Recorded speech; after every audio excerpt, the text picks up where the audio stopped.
sur la chaîne de Hello Draw. Alors on m'a beaucoup demandé à chaque fois comme question, oui, quel matériel je dois utiliser, quel dessin je dois faire, etc. Donc du coup je vais tenter d'y répondre en une vidéo, c'est-à-dire que ma vidéo va se baser un peu si vous débutez le dessin, si vous commencez, si vous n'avez pas trop de matériel avec vous, qu'est-ce que vous devez acheter comme matériel, qu'est-ce que vous devez potentiellement faire comme dessin, etc. Donc déjà pour tout dessinateur vous devez avoir un petit crayon à papier, n'importe quelle marque mais de bonne qualité. Pour les gommes, vous pouvez avoir soit une gomme mie-pain qui est facilement modulable pour pouvoir gommer les petits emplacements, donc ça va être utilisé pour le croquis par exemple, et un taille-crayon. Donc moi j'ai pris un taille-crayon Faber-Castell parce que j'ai trois mines différentes. Donc en gros, si je l'ouvre, il y a la grosse mine, la petite mine et la mine plus pour les pastels.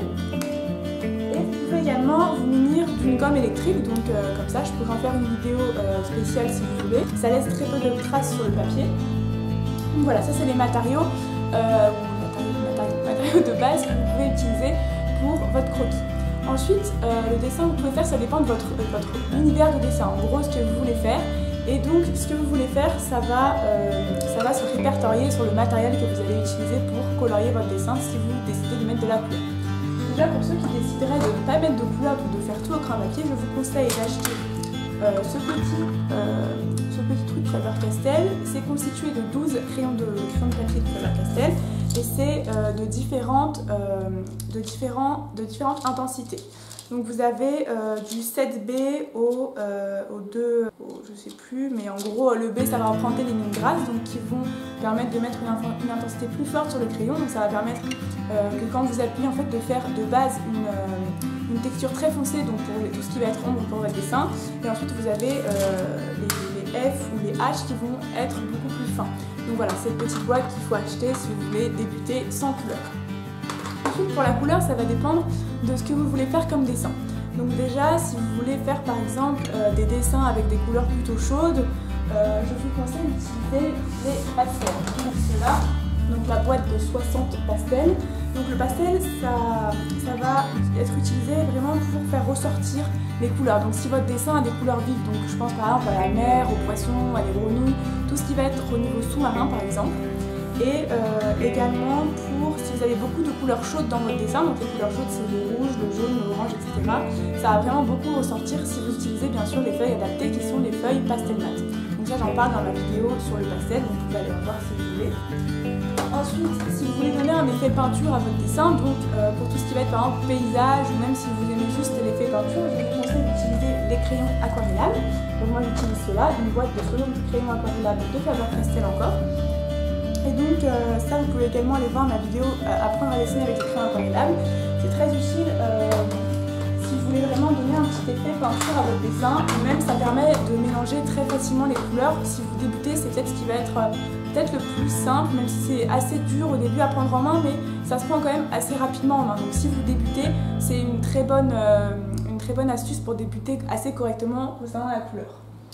Ensuite, si vous voulez faire tout ce qui va être des dessins kawaii, tous les petits dessins là, tous les petits dessins kawaii, soit des petits personnages, etc. Donc pas vraiment des paysages, parce que c'est le moins adapté.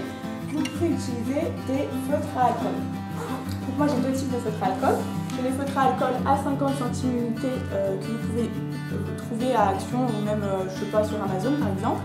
Donc il y a énormément de couleurs. Si vous débutez avec ceci, je vous conseille de faire un nuancier de couleurs. Donc moi je l'ai fait sur une feuille à côté où je mets toutes les couleurs et le numéro correspondant si vous faites un dessin.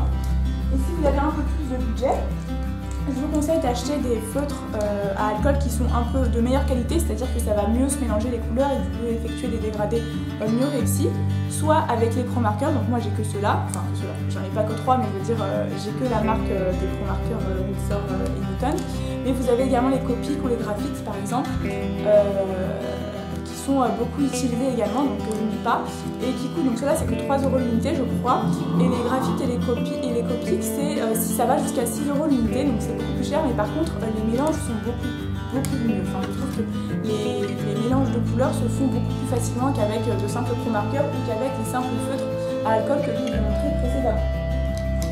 Ensuite, qu'est-ce que vous devez dessiner? Ça dépend de votre univers un peu.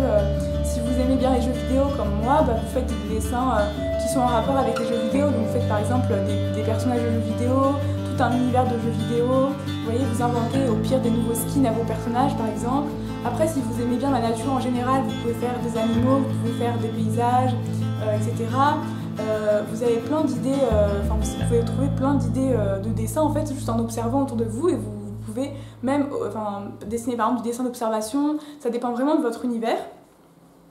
Et de quoi je voulais parler aussi dans cette vidéo, je voulais parler, oui voilà, comment bien débuter le dessin. Alors quelles sont les méthodes pour apprendre en gros à dessiner? C'est tout ce qui va être déjà tutoriel. Vous regardez des tutoriels, etc. Vous n'êtes pas du tout obligé de prendre de cours de dessin. Je n'ai pas du tout suivi de cours de dessin. Je suis partie, je sais pas, sur YouTube ou de mon imagination. En gros, on prend un papier, on prend un crayon et on gribouille tout le temps dans les bus, à l'école, etc. Enfin, à l'école, pas pendant les cours, pendant les pauses seulement. Et on gribouille sur notre carnet, on dessine, je sais pas, les personnes autour de nous, on dessine la télé par exemple qui est juste en face de moi, je sais pas, un meuble. Et en fait, ça va nous permettre ça va permettre à notre cerveau de visualiser les proportions dans notre tête. Donc en fait, à force de dessiner, on va commencer à imprégner les proportions en nous et on va commencer au fur et à mesure à pouvoir le faire sans modèle. Et donc pareil, pour améliorer les proportions, si vous dessinez des personnages ouais voilà c'est ça, je vous conseille de regarder des tutoriels déjà sur les proportions, sur la perspective par exemple pour les paysages. Tout ça c'est des bases de dessin, donc le plus important c'est les proportions. L'axe de perspective, si vous faites de la perspective, moi c'est pas trop mon fort pour ceux qui suivent mes lives. Et voilà pour le début. Et également, ce qui est très important, c'est comment placer les ombres et les lumières. Donc, j'en ferai pas une vidéo, mais si vous voulez une vidéo, enfin, je vais pas en parler là maintenant, mais si vous voulez une vidéo, n'hésitez pas à me le dire dans les commentaires et j'en ferai une. Et donc, c'est comment placer les ombres et les lumières. Donc, ça, c'est ultra important aussi si vous faites des paysages ou des personnages. Et voilà, donc je pense que c'est tout. Je crois que je voulais aborder que ces points-là dans la vidéo, mais je vous ferai sûrement des vidéos sur un matériel en particulier si vous voulez, ou même sur un type de dessin en particulier. Donc n'hésitez pas à me le dire dans les commentaires. Ensuite, voilà, donc c'est tout pour cette vidéo. J'espère qu'elle vous a plu et que ça vous a aidé un minimum. Et n'hésitez pas à lâcher des petits pouces bleus pour me soutenir, à commenter la vidéo, et je vous retrouve pour une prochaine vidéo.